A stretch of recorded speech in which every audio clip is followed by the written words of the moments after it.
Great. Tell me about working with Jeff. Was that a goal that you've had in your career to work with Jeff? I mean, weirdly enough, it was a weird goal in the back of my head. I mean, one of the first scripts I was given was a script that he was attached to,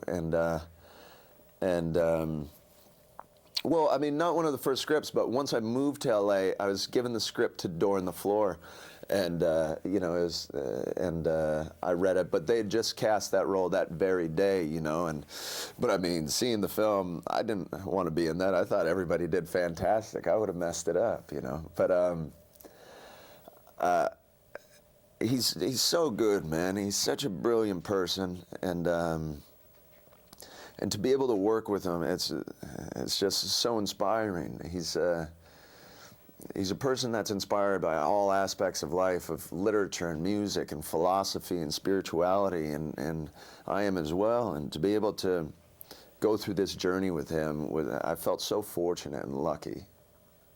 Well, tell me about marrying those off-camera and real-life values and instances with the father-son relationship of your characters in the film. Mm-hmm.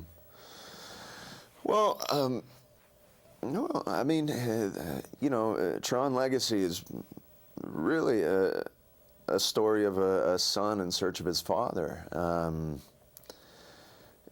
You know, Kevin Flynn disappeared when Sam was, you know, 7 years old, and then he went to live with his grandparents, and then his grandparents ended up eventually sort of passing away with time, and you know, there's a lot of abandonment issues kind of going on, and then there's a lot of unanswered questions.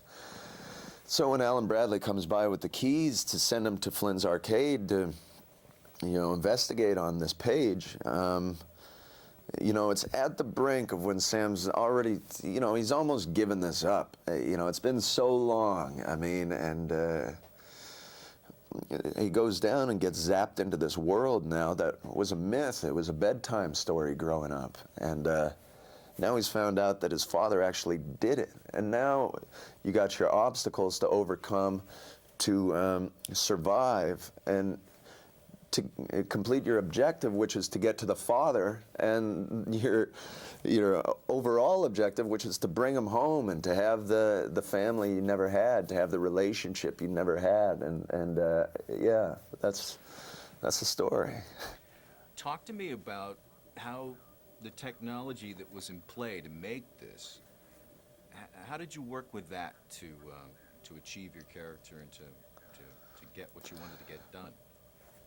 Well,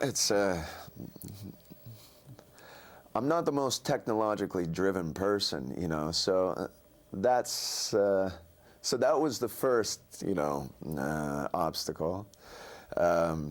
Wearing these suits is very unique. To wear something that's so, to showcase something that's so first of its kind, you know, that was special. I mean, these suits were ½ an inch of foam rubber, and cables to the lights would run straight through the middle of the foam, and you know, and these lights, paper thin, were the first of their kind, and you know, the suit was created. We had to be cyber scanned, and the suit was completely formulated by every shape and curve of our body. So, you know, that's, you know, different as well. And sometimes every morning it could take 2 to 2.5 hours to get the suit on. But you knew that anybody would kill to put on this suit, man. So everything, you adapt to everything like that with time.